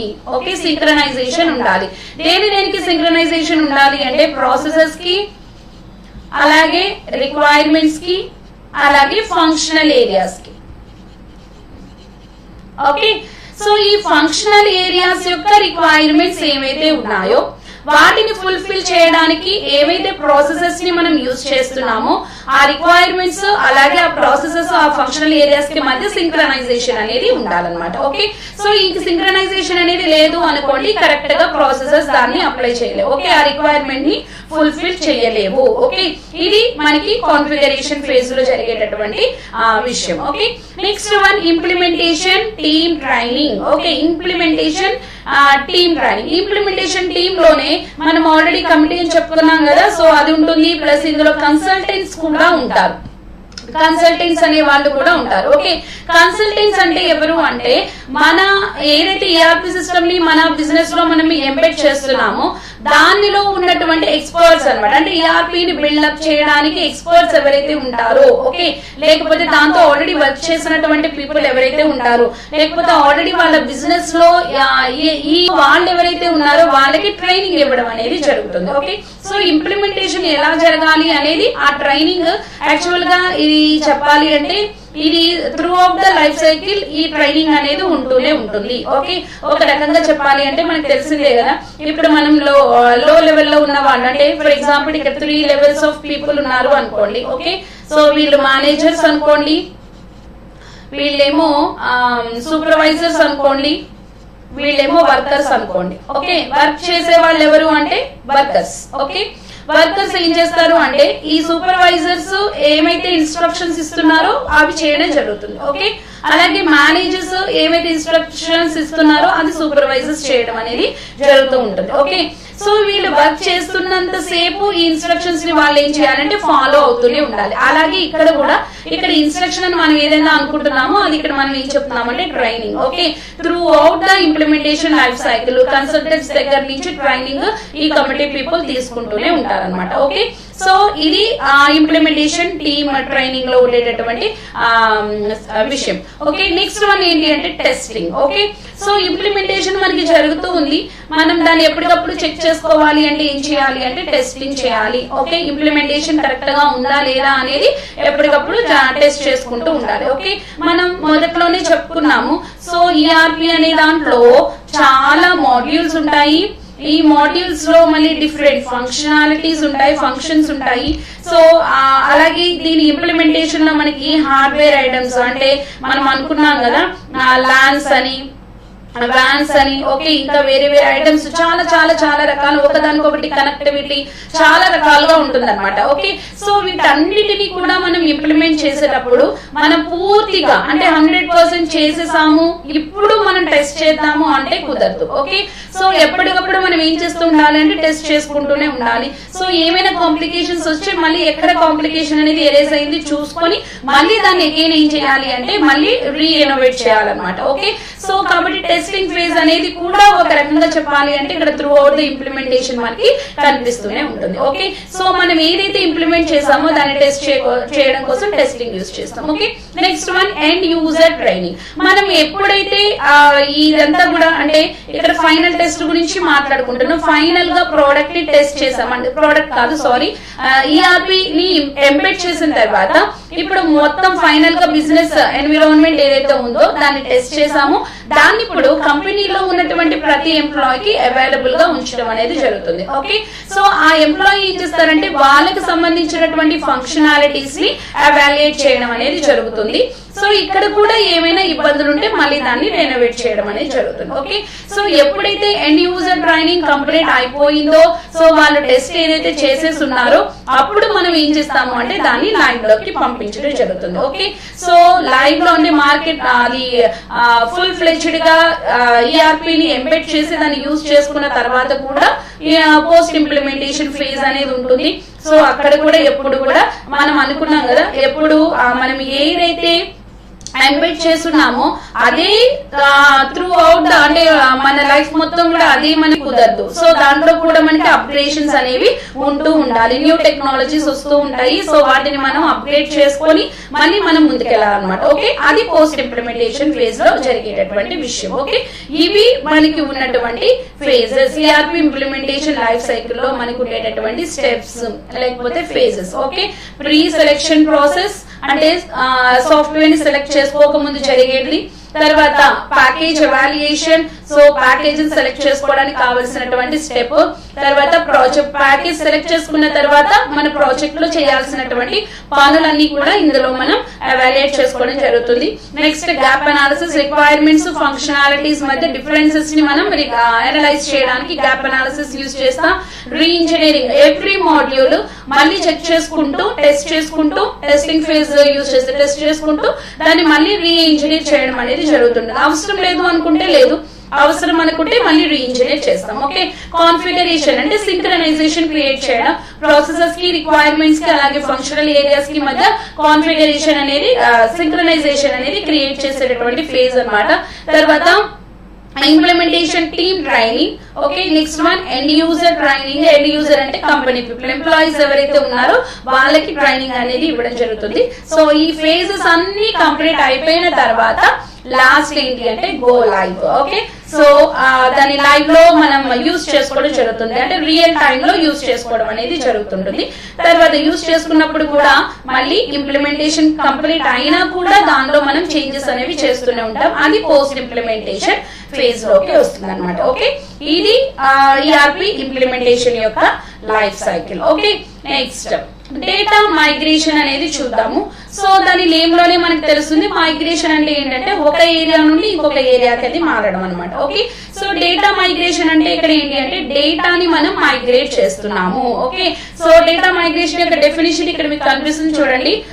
Data migration is the process of moving required volume of data from existing system to new system. Okay, present A system అయితే వాడుతున్నారో ఆ సిస్టమ్ లో ఉన్నటువంటి డేటాని న్యూ ఎన్విరాన్మెంట్ లోకి మనం కన్వర్ట్ చేయడాన్ని ఏమన్నాము అంటే డేటా మైగ్రేషన్ అని అన్నాం అనమాట. ఓకే, సో డేటా మైగ్రేషన్ అనేది ఏంటంటే ఆల్రెడీ మనం ఒక ప్రొసీజర్స్ ని యూజ్ చేసి ఒక ఫార్మాట్ లో మనం డేటాని యూజ్ చేస్తున్నాం. ఇప్పుడు దాన్ని కంప్లీట్ గా న్యూ ఎన్విరాన్మెంట్ లోకి కన్వర్ట్ చేయడం జరుగుతుంటుంది. ఓకే, సో ఒక రకంగా చెప్పాలి అంటే ఇప్పటి వరకు పేపర్ రిప్రజెంటేషన్ లో ఉన్న వాటిని ఇప్పుడు కంప్యూటరైజ్డ్ ఫార్మాట్ లోకి తీసుకొస్తున్నాం. అంటే ఎక్సెల్ ఫార్మాట్ లో కానివ్వండి, ఇంకొక ఫార్మాట్ లో కానివ్వండి, ఇవి మనకు కనిపిస్తున్నాయి. ఓకే, సో ఇలా మనం డేటాని ఒక చోట నుండి ఇంకో చోటకి మైగ్రేట్ చేసేటప్పుడు కొన్నిసార్లు ఏమవుతుంది అంటే డేటా లాస్ అయ్యేటటువంటి అవకాశం ఉంది, అలాగే డేటా మనకి డామేజ్ అయ్యే అవకాశం ఉంది. సో అలాంటివి ఏమీ లేకుండా డేటా మైగ్రేషన్ కొన్నిసార్లు పర్ఫెక్ట్ గా కూడా జరగవచ్చు. ఓకే, అంటే డేటా మైగ్రేషన్ కొన్ని ప్రొసీజర్స్ ఉంటాయి. సో ఆ ప్రొసీజర్స్ ని బేస్ చేసుకొని డేటాని మనం ఏం చేస్తాము అంటే ఒక సిస్టమ్ నుండి ఇంకో సిస్టమ్ కి మనం ట్రాన్స్ఫర్ చేయడం అనేది, మూవ్ చేయడం అనేది జరుగుతుంటుంది. సో గుడ్ డేటా మైగ్రేషన్ యొక్క ఫంక్షనాలిటీస్ ఏమైతే ఉంటాయో ఒకసారి చూద్దాం. అంటే డేటా లాస్ అవ్వకుండా అలాగే డేటా డామేజ్ అవ్వకుండా మనకి చూసేటటువంటి డేటా మైగ్రేషన్ ఎలా ఉంటుంది అనేది. Okay, so first good data migration అనేది మనం ఎలా చెప్తాము అంటే రెడ్యూస్ రిస్క్. ఓకే, డేటాని ఒక సిస్టమ్ నుండి ఇంకొక సిస్టమ్ కి మనం ట్రాన్స్ఫర్ చేసేటప్పుడు రిస్క్ అనేది ఏం చేస్తుంది అంటే రెడ్యూస్ చేస్తుంది. Okay, good data migration method reduces risk when moving the volume of data from existing system to new system. Okay, next ఏంటి అంటే lower operational expenses. Okay, ఇలా మనం కన్వర్ట్ చేసే విధానంలో ప్రొసీజర్ లో మనకి ఎలా ఉంటుంది అంటే ఎక్స్పెన్సెస్ అనేవి లోగా ఉంటాయి అని చెప్తున్నారు. Next improve data quality. Data quality అనేది రెడ్యూస్ అవ్వకుండా ఇంప్రూవ్ అవుతుంది. ఓకే, దీనికోసమే నేను ఇందాక చెప్పింది ఏంటంటే డేటా లాస్ అవ్వదు, అలాగే డేటా డామేజ్ కూడా అవ్వదు. ఓకే, డామేజ్ అవ్వడం అంటే అర్థం ఏంటంటే క్వాలిటీ అనేది రెడ్యూస్ అవుతున్నట్టు.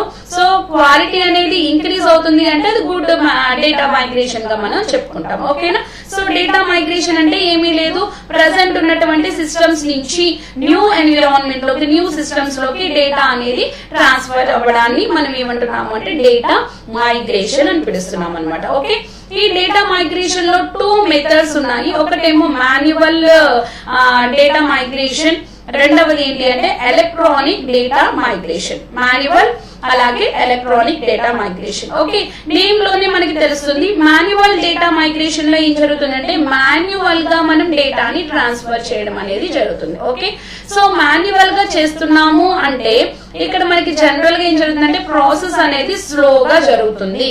ఓకే, ఎలక్ట్రానిక్ గా చేయట్లేదు, మాన్యువల్ గా చేస్తున్నాము కాబట్టి ఏం జరుగుతుందంటే స్లోగా జరిగేటటువంటి అవకాశం అనేది ఉందన్నమాట. ఓకే, అలాగే కాస్ట్ కూడా ఎక్కువగా ఉంటుంది. ఓకే, ఇందాక మనం చెప్పుకున్నాం కదా, good data migration reduces the operational expenses. Okay, మనం డేటాని మైగ్రేట్ చేయడానికి ఎక్స్పెన్సెస్ అనేవి ఏమవుతుంది అంటే తగ్గుతుంది గుడ్ మైగ్రేషన్ అయితే. ఓకే, సో ఒకవేళ ఇది కాస్ట్ గా ఉంది అంటే అర్థం ఏంటి అంటే అది గుడ్ డేటా మైగ్రేషన్ కాదు. ఓకే, సో మాన్యువల్ మెథడ్ అనేది ఒక రకంగా చెప్పాలి అంటే ఇది సూటబుల్ అని కాదు అని మనం చెప్తున్నాం. ఓకే, సో మాన్యువల్ అనేది దేనికి సూట్ అవుతుంది అంటే స్మాల్ అలాగే మీడియం సైజ్ బిజినెసెస్ ఏమైతే ఉన్నాయో వాటికి మాత్రమే మాన్యువల్ డేటా మైగ్రేషన్ అనేది సూట్ అవ్వడం జరుగుతుంది. ఎందుకంటే స్మాల్ బిజినెసెస్ లో మీడియం బిజినెస్ లో డేటా అనేది తక్కువగా ఉంటుంది.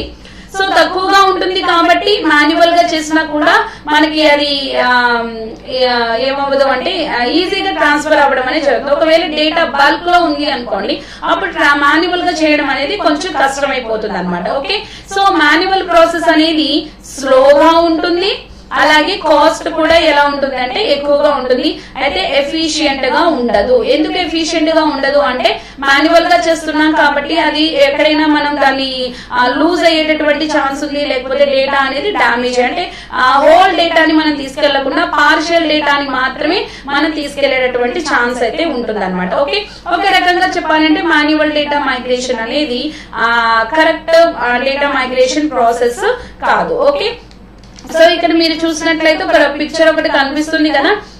నెక్స్ట్ ఇక్కడ చూస్తే ఇక్కడ చూసినట్లయితే మనకి లైక్ మాన్యువల్ డేటా అనేది ఉంది, అలాగే డేటా ఎక్స్ట్రాక్షన్ ఎక్కడ నుంచి జరుగుతుంది అనేది ఉంది, అలాగే సోర్స్ ఫైల్స్, అలాగే మానిపులేషన్. ఓకే, ఫర్దర్ గా ఇదంతా కూడా ఎక్కడ లోడ్ చేస్తుంది అంటే ఈఆర్పి సిస్టమ్స్ లోకి లోడ్ చేయడం జరుగుతుంది అనమాట. ఓకే, సో ఏదైతే మనకి డేటా బేసెస్ లో ఉందో ఇది డేటాబేస్.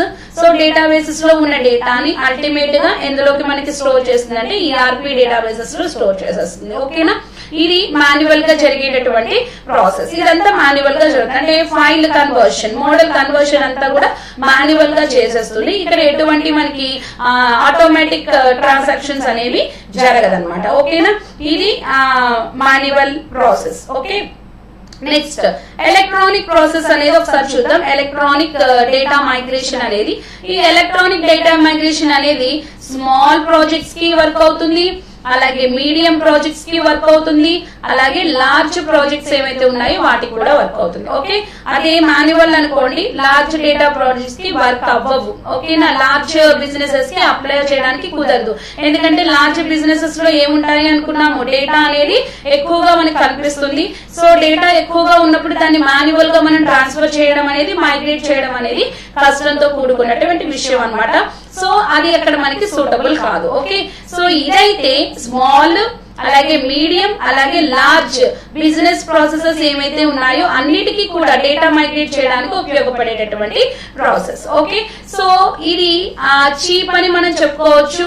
సో ఎలక్ట్రానిక్ గా జరుగుతుంది కాబట్టి చీప్, దీని కాస్ట్ మనకి ఏమవుతుంది అంటే రెడ్యూస్ అవుతుంది, అలాగే ఇది ఎలా ఉంటుంది అంటే ఫాస్టర్ గా ఉంటుంది, అలాగే ఎఫిషియెంట్ గా కూడా ఉంటుంది. ఓకే, ఎఫిషియెంట్ గా ఉంటుంది అని ఎందుకు అంటున్నాము అంటే ఇక్కడ మనం ఆటోమేటిక్ గా చేసేస్తున్నాం. ఓకే, ఆటోమేట్ అయిపోతుంది డేటా, సో ఆటోమేటిక్ గా జరుగుతుంది కాబట్టి డేటా ఎక్కడ కూడా లాస్ అయ్యే అవకాశం లేదు. డేటాని ఎక్స్ట్రాక్ట్ చేసినప్పుడు ఏ డేటా అయితే ఉందో ఈఆర్పి లో దాన్ని ఎడ్మిట్ చేసేటప్పుడు ఈఆర్పి లో దాన్ని లోడ్ చేసేటప్పుడు కూడా అదే డేటాని అదే కాపీని అది ఏం చేస్తుంది అంటే లోడ్ చేసేస్తుంది అనమాట. ఓకే, సో ఈ ప్రొసీజర్ అంతా కూడా అంటే ఈ డేటా మైగ్రేషన్ ప్రొసీజర్ అంతా కూడా ఎలక్ట్రానిక్ గా జరిగినప్పటికీ కూడా ఈఆర్పి లో దాన్ని లోడ్ చేసే ముందు అది ఏమవ్వాలి అంటే వ్యాలిడేట్ అవ్వాలి. ఈ వ్యాలిడేషన్ ప్రాసెస్ మాత్రం ఎలా జరుగుతుంది అంటే మాన్యువల్ గానే జరుగుతుంది. ఓకే, మాన్యువల్ గానే జరగాలి. ఓకే, మాన్యువల్ గా జరిగినప్పుడు మాత్రమే అది కరెక్ట్ గా వ్యాలిడేట్ చేయడం అనేది జరుగుతుంది అనమాట.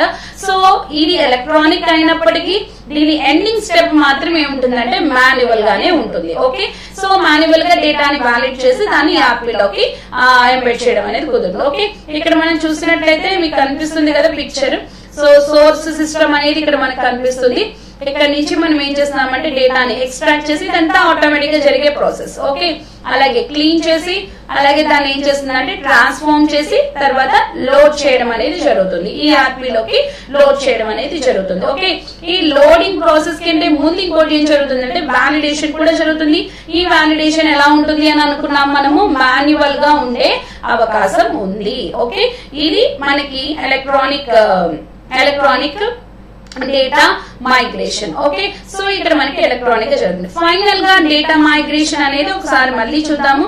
డేటా మైగ్రేషన్ అంటే ఏమనుకున్నాము, is the process of moving required volume of data from existing system to new system. Okay, present ఉన్నటువంటి సిస్టమ్ నుండి అలాగే న్యూ సిస్టమ్స్ కి మనం ట్రాన్స్ఫర్ చేయడానికి చేసే ప్రొసీజర్ ని మనం ఏమన్నాము అంటే డేటా మైగ్రేషన్ అని అన్నాము. ఓకే, సో ఈ డేటా మైగ్రేషన్ లో డేటాని ఏం చేస్తుందంటే క్లీన్ గా చేస్తుంది, అలాగే క్లియర్ గా ఉంచుతుంది, అలాగే ట్రాన్స్ఫార్మ్ చేస్తుంది. క్లియర్ గా ఉండడం అంటే ఏంటి అంటే విజిబిలిటీ అన్నమాట, ట్రాన్స్పరెంట్. ఓకే, క్లీన్ చేయడం అంటే అర్థం ఏంటి అంటే ఇందులో అన్నెసెసరీ డేటా ఏమీ లేకుండా ఓకే ఏదైతే నెసెసరీ డేటా ఉంటుందో దాన్ని మాత్రమే, ఒక రకంగా చెప్పాలంటే ఫిల్టరింగ్ అన్నమాట. ఓకే, ఫిల్టర్ చేస్తుంది, అలాగే ట్రాన్స్పరెంట్ విజిబుల్ గా ఉండే విధంగా ఓకే అన్నిటికీ ఫ్లెక్సిబుల్ గా ఉండే విధంగా దాన్ని కన్వర్ట్ చేసి దాన్ని ట్రాన్స్ఫార్మ్ చేయడం అనేది జరుగుతుంది. ఓకే, ఇది మనకి డేటా మైగ్రేషన్ లో ఉన్నటువంటి మెథడ్స్, మాన్యువల్ అలాగే electronic method. Okay, next ERP implementation methodology framework అనేది చూద్దాము.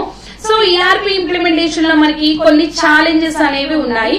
ఆ ఛాలెంజెస్ అనేవి ఏమిటో చూద్దాం. ఏం లేదు, ఆల్రెడీ మనం చాలా సార్లు చెప్పుకున్నవే ఇష్యూస్ అని డిసడ్వాంటేజెస్ అని ఏమైతే చెప్పుకున్నామో అవి ఇక్కడ కూడా మళ్ళీ మనకు కనిపిస్తే ఒకసారి చూద్దాం. ఓకే, సో ఇక్కడ ఉన్నటువంటి ఛాలెంజెస్ ఏంటి అంటే large, complex and expensive. First challenge ఏంటి అంటే ఈఆర్పి సిస్టమ్ ని మనం మన బిజినెస్ లో ఎంబెడ్ చేయడం అనేది ఏంటి అంటే అది ఒక లార్జ్ ప్రాసెస్. ఓకే, అలాగే కాంప్లెక్స్ ప్రాసెస్, అలాగే expensive process. Okay, large, complex అలాగే ఎక్స్పెన్సివ్. ఓకే, ఇది జరగడానికి చాలా టైం పడుతుంది. నేను స్టార్టింగ్ లోనే చెప్పుకున్నాను, ఇంప్లిమెంటేషన్ అనేది ఏదో ఒక వారం 10 రోజుల్లో జరిగిపోయేటటువంటి విషయం ఏమి కాదు. ఫుల్ ఫ్లెడ్జ్డ్ గా ఈఆర్పి సిస్టమ్స్ ని ఎంబెడ్ చేయాలి అంటే 2 to 3 years కూడా టైం పడుతుంది అని చెప్తాను. అంటే లార్జ్ బిజినెస్ ఏవైతే ఉన్నాయో వాటిని ఫుల్ ఫ్లెడ్జ్డ్ గా మనం ఈఆర్పి సిస్టమ్స్ లోకి కన్వర్ట్ చేయాలంటే ఈఆర్పి ఎన్విరాన్మెంట్ లోకి కన్వర్ట్ చేయాలి అంటే 2 to 3 years టైం కూడా పడుతుంది అనమాట. ఓకే, అలాగే ఇది చాలా కాంప్లెక్సిటీ ఉన్నటువంటి ప్రొసీజర్స్ అనేవి ఉంటాయి. అలాగే మెథడ్స్ వాటిని ఇంప్లిమెంట్ చేయడము, అలాగే ఫిజికల్ ఎన్విరాన్మెంట్ క్రియేట్ చేసుకొని ఇన్ఫ్రాస్ట్రక్చర్ క్రియేట్ చేసుకొని దాన్ని ఇంప్లిమెంట్ చేయడం, ఇదంతా కూడా చాలా కొంచెం కష్టంగా ఉండేటటువంటి విషయం అనమాట. ఓకే, అలాగే ఇంకొకటి ఏంటి అంటే ఎక్స్పెన్సివ్ కూడా, చాలా ఎక్స్పెన్సివ్ గా కూడా ఉంటుంది. ఓకే, మనం అనుకున్నాం కదా ప్రెసెంట్ మనం ఏదైతే బిజినెస్ ని రన్ చేస్తున్నామో దానికి 5 to 6 లేకపోతే 4 to 5 టైమ్స్ ఎక్కువ ఎక్స్పెన్స్ ని ఇది తీసుకుంటుంది. ఓకే, సో ఇది మేజర్ ప్రాబ్లమ్ గా మనం చెప్పుకోవచ్చు. సో చాలా టైం పడుతుంది, అలాగే కాంప్లెక్స్ గా ఉంటుంది, అలాగే ఎక్స్పెన్సివ్ గా కూడా ఉంటుంది. Okay, next spans multiple business units and departments, so deliverables are very high. ఇక్కడ మనకి ఏం చేస్తుందంటే బిజినెస్ లో ఉన్నటువంటి డిఫరెంట్ ఫంక్షనల్ ఏరియాస్ ఏవైతే ఉన్నాయో వాటన్నిటినీ కూడా ఇంటిగ్రేట్ చేస్తుంది అని అనుకున్నాము. సో ఇంటిగ్రేట్ చేయడం వల్ల వచ్చేటటువంటి రిజల్ట్ మనకి యూజర్ ఫ్రెండ్లీగా ఉన్నా, ఎఫెక్టివ్ గా ఉన్నా, ఈ రిజల్ట్ ఫామ్ అవ్వడానికి మనం ఏదైతే ఫంక్షన్స్ యూజ్ చేస్తామో, ప్రొసీజర్స్ యూజ్ చేస్తామో అవన్నీ కూడా కొంచెం కాంప్లికేటెడ్ గా ఉంటాయి అనమాట. ఓకే, డెలివరబుల్స్ అనేవి హైగా ఉండేటటువంటి ఛాన్స్ ఉంది. Okay, next known to run over budget and above schedule completion time. Okay, so already మనం చెప్పుకున్నదే ఎక్స్పెన్సివ్ అని. కొన్నిసార్లు ఏంటంటే మనం బడ్జెట్ ఏదైతే అని అనుకుంటామో ఓకే దానికి మించిపోతుంది అని చెప్తున్నారు. అలాగే మనం టైం ఏదైతే అనుకుంటామో ఆ టైం కంటే కూడా ఎక్కువ టైం పట్టేటటువంటి అవకాశం ఉందన్నమాట. ఓకే, సో ఇక్కడ మెయిన్ మనకు కనిపిస్తున్న ప్రాబ్లం ఏంటి అంటే ఎక్కువ టైం తీసుకుంటుంది, టైం కన్స్యూమింగ్ ప్రాసెస్, తర్వాత కాంప్లెక్స్ ప్రాసెస్, తర్వాత ఎక్స్పెన్సివ్ ప్రాసెస్. ఓకే, ఇంప్లిమెంటేషన్ అనేది టైం కన్స్యూమింగ్, ఎక్స్పెన్సివ్, అలాగే కాంప్లెక్స్ ప్రాబ్లం అన్నమాట. ఓకే, సో దీనిలో ఉన్న ఇంకొక మేజర్ ప్రాబ్లం ఏంటి అంటే డిపార్ట్మెంట్స్ అన్నిటినీ కూడా మనం కంబైన్ చేయడం ద్వారా వచ్చే డెలివరబుల్స్ కూడా ఎలా ఉంటాయంటే టూ హైగా ఉంటాయి అంటే అన్ఎక్స్పెక్టెడ్ గా కూడా ఉంటాయి. సో కాకపోతే ఏంటంటే ఫైనల్ గా యూజర్ కి వచ్చేటప్పటికి టైమ్లీ డేటా, యాక్యురేట్ డేటాని ప్రొవైడ్ చేసే విధంగా అయితే ఖచ్చితంగా ఉంటుంది అనమాట. ఓకే, ఇవి మనకు ఉన్నటువంటి ఛాలెంజెస్. ఓకే, సో వీటిని ఓవర్కమ్ చేస్తూ మనం ఇంప్లిమెంటేషన్ అనేది చేయాలి. ఓకే, సో ఈ ఇంప్లిమెంటేషన్, ఈ ఛాలెంజెస్ ని ఓవర్కమ్ చేయడానికి మనం యూజ్ చేసే మెథడాలజీ ఏంటి అంటే ఎయిమ్ అనేటటువంటి మెథడాలజీని యూజ్ చేస్తాం. ఓకే, ఎయిమ్ ఫుల్ ఫామ్ చూడండి, అప్లికేషన్ ఇంప్లిమెంటేషన్ మెథడాలజీ. ఎయిమ్ అంటే ఏంటంటే application implementation methodology. Okay, so ఈ మెథడాలజీని బేస్ చేసుకొని మనం ఏం చేస్తాము అంటే ఇంప్లిమెంటేషన్ అనేది చేయడం జరుగుతుంది. ఓకే, ఈ ఎయిమ్ లో మనకు ఉన్నటువంటి ఒక రకంగా చెప్పాలి అంటే ఎయిమ్ ని ఎలా మనం యూజ్ చేసుకుంటాము, ఇంప్లిమెంట్ చేయడానికి ఎలా చేస్తాము అనేది. ఓకే, ఫస్ట్ ఇది ఏం చేస్తుందో చూద్దాం. Defines business needs at the beginning of the project and maintains their visibility throughout the implementation. Okay, ముందే ఏం చేస్తుంది అంటే ప్రాజెక్ట్ యొక్క నీడ్స్ ఏమైతే ఉన్నాయో, ఓకే, ప్రాజెక్ట్ యొక్క నీడ్స్, ప్రాజెక్ట్ అంటే ఇక్కడ ఏంటి ఇంప్లిమెంటేషన్. ఓకే, అంటే ఇప్పుడు మనం ఈఆర్పీని ఇంప్లిమెంట్ చేస్తున్నాం, అది మన ప్రాజెక్ట్. ఈ ఇంప్లిమెంటేషన్ యొక్క నీడ్స్ ఏమైతే ఉన్నాయో, ఒక రకంగా చెప్పాలి అంటే ఇంప్లిమెంటేషన్ నీడ్స్ అంటే ఏంటి అంటే మనం బిజినెస్ ని ఏ పర్పస్ చేస్తున్నాము, వాటి గోల్స్ ఏంటి. ఓకే, సో జనరల్ గా ఏంటి అంటే మన గోల్స్ రీచ్ అయ్యే విధంగా ఇక్కడ ఫంక్షనాలిటీస్ ఉంటాయి. ఓకే, సో ఆ ఫంక్షనాలిటీస్ ని డిజైన్ చేయడానికి మన బిజినెస్ యొక్క పర్పస్ అనేది కూడా అవసరం అనమాట. ఓకే, ఆ పర్పస్ ఏంటి అనేది మనకి ఏం చేస్తుంది అంటే ముందే డిఫైన్ చేస్తుంది. ఆ పర్పస్ ఏదైతే ఉందో దాన్ని through out implementation process visible గా ఉంచుతుంది అనమాట. ఓకే, ఎప్పుడైతే ఆ పర్పస్ అనేది విజిబుల్ గా ఉందో మనం ఇంప్లిమెంటేషన్ అనేది కరెక్ట్ గా చేసేటటువంటి అవకాశం ఉంది. ఓకే, ఇది ఫస్ట్. సెకండ్ ఏంటంటే defines internal, external and time sensitive business events and maps each event to the responding business and system processes. Okay, so ఏం చేస్తుందంటే ఇంటర్నల్, ఎక్స్టర్నల్ అలాగే టైమ్ సెన్సిటివ్ బిజినెస్ ఈవెంట్స్ ని డిఫైన్ చేస్తుంది. Events ని define చేస్తుంది. Okay, అవి internal events అయి ఉండొచ్చు, ఎక్స్టర్నల్ ఈవెంట్స్ అయి ఉండొచ్చు, అలాగే టైమ్ సెన్సిటివ్ ఈవెంట్స్ అయి ఉండొచ్చు. ఓకే, ఇంటర్నల్ ఈవెంట్స్ అంటే మన బిజినెస్ ప్రాజెక్ట్ కి సంబంధించినవి, ఎక్స్టర్నల్ అంటే ఆఫ్టర్ ప్రొడక్షన్ అన్నమాట. ఓకే, ప్రొడక్షన్ తర్వాత మనకి ఏదైతే ఫైనల్ ప్రోడక్ట్ వస్తుందో దానికి సంబంధించినటువంటి ఈవెంట్స్, అలాగే టైమ్ సెన్సిటివ్ ఈవెంట్స్ అంటే టైమ్లీ ఈవెంట్స్ అని అంటాం కదా, సో అవి ఏవైతే ఉన్నాయో అవన్నమాట. ఓకే, వీటన్నిటిని కూడా డిఫైన్ చేసి వాటికి ప్రాసెసెస్ ని ఏం చేస్తుందంటే మ్యాచ్ అనేది చేస్తుంది. ఓకే, సో ఆ ఈవెంట్స్ ఫుల్ఫిల్ అయ్యే విధంగా ఆ ప్రాసెసెస్ ని ఏం చేస్తుందంటే మ్యాచ్ చేయడం అనేది జరుగుతుంది. Okay, next helps gain accurate understanding of the business requirements which needs to be focused on during implementation. Okay, so implementation perfect గా జరగడానికి ఈ రిక్వైర్మెంట్స్ ఏవైతే ఉన్నాయి ఇందాక మనం అనుకున్నాం కదా పర్పస్. ఓకే, సో ఆ పర్పస్ అనేది యాక్యురేట్ గా మనం అర్థం చేసుకునే విధంగా అంటే ఇంప్లిమెంటేషన్ చేయడానికి ఆ పర్పస్ ఏదైతే ఉందో ఆ పర్పస్ ని యాక్యురేట్ గా మనకి ఏం చేస్తుంది అంటే డిఫైన్ చేయడం అనేది, రిఫ్లెక్ట్ చేయడం అనేది జరుగుతుంది అనమాట. ఓకే, సో యాక్యురేట్ నీడ్స్ ని మనకి ఏం చేస్తుంది అంటే విజిబుల్ గా ఉంచుతుంది. ఇక్కడ మనం ఫస్ట్ అనుకున్నాం కదా బిజినెస్ నీడ్స్ ఏవైతే ఉన్నాయో అది విజిబుల్ గా ఉంచుతుంది అని, అదే పాయింట్ ఇక్కడ కూడా చెప్పుకుంటున్నాము. కాకపోతే ఆ బిజినెస్ నీడ్స్ ని పర్ఫెక్ట్ గా రిఫ్లెక్ట్ చేస్తుంది అని ఇక్కడ మనం చెప్తున్నాం. ఓకే, సో ఎయిమ్ యొక్క మెయిన్ ఇంటెన్షన్ ఏంటి అంటే బిజినెస్ పర్పస్ అంటే మన కంపెనీ యొక్క పర్పస్ ఏదైతే ఉందో దాన్ని విజిబుల్ గా ఉంచడం through out the implementation process. తర్వాత ఈవెంట్స్ ని డిఫైన్ చేసి ఆ ఈవెంట్స్ కి తగినటువంటి ప్రాసెస్, ఈవెంట్ అంటే ఏమీ లేదు ఇక్కడ మనీ రిక్వైర్మెంట్ అని చెప్పుకోవచ్చు, దానికి సంబంధించిన ప్రాసెసెస్ ఏమైతే ఉన్నాయో అవి మ్యాప్ చేస్తుంది అనమాట. ఓకే, మ్యాపింగ్ చేస్తుంది. ఓకే, నెక్స్ట్ ఈ పర్పస్ ఏదైతే ఉందో దాన్ని యాక్యురేట్ గా మనకి రిఫ్లెక్ట్ చేసే విధంగా చేస్తుంది. ఓకే, ఇది ఎయిమ్ యొక్క మెయిన్ ఎయిమ్స్ అన్నమాట ఒక రకంగా చెప్పాలంటే. అంటే అప్లికేషన్ ఇంప్లిమెంటేషన్ మెథడాలజీ యొక్క ఎయిమ్స్, ఫంక్షనాలిటీస్. ఓకే, ఈ ఎయిమ్ లో ఉండేటటువంటి మాడ్యూల్స్ ఏమైతే ఉంటాయో ఒకసారి చూద్దాం. ఎలిమెంట్స్ అని అంటున్నాం, ఆ ఎలిమెంట్స్ ఏముంటాయో ఒకసారి చూద్దాం. ఓకే, ఇక్కడ 3 టైప్స్ ఆఫ్ ఎలిమెంట్స్ ఉంటాయి. అదేంటి అంటే టాస్క్, అలాగే ఫేజెస్, అలాగే ప్రాసెసెస్. ఓకే, టాస్క్, ఫేజెస్, అలాగే ప్రాసెసెస్. ఓకే, ఈ మూడు కూడా మనకి ఎయిమ్ లో ఉండేటటువంటి ఎలిమెంట్స్. ఓకే, టాస్క్ అంటే మనకి తెలిసిందే కదా, ఒక వర్క్, ఏదైనా ఒక వర్క్ ని మనం ఏమంటాము అంటే టాస్క్ అని అంటాం. ఇక్కడ జరిగే ప్రతి ఫంక్షనాలిటీ కూడా మనం ఏమని చెప్పుకోవచ్చు అంటే టాస్క్ అని చెప్పుకోవచ్చు. ఓకే, ఫేజెస్ అంటే అర్థం ఏంటంటే group of tasks. Okay, group of tasks ని మనం ఏమని పిలుస్తాము అంటే ఫేజెస్ అని పిలుస్తాము. సో ఈ ఫేజెస్ లో ఉన్నటువంటి ఐటమ్స్ ఏవైతే ఉన్నాయో అవి చూద్దాం. ఓకే, ఫేజ్ లో ఫస్ట్ ఏముంటుంది అంటే డెఫినిషన్. అంటే మనం ఏదైతే టాస్క్, ఇక్కడ వర్క్ అని అంటున్నాం కదా, ఆ వర్క్ అంటే ఏం లేదు, టాస్క్ అన్నమాట. సో ఏదైతే మనం టాస్క్ పెర్ఫార్మ్ చేస్తున్నామో దాని ముందు మనం ప్రిపేర్ చేయడం, ఆ ప్రిపేర్ చేయడం దాన్ని ఏమంటున్నాం అంటే definition, preparation of scope of work. Okay, next second ఏంటి అంటే ఆపరేషన్స్ అనాలిసిస్.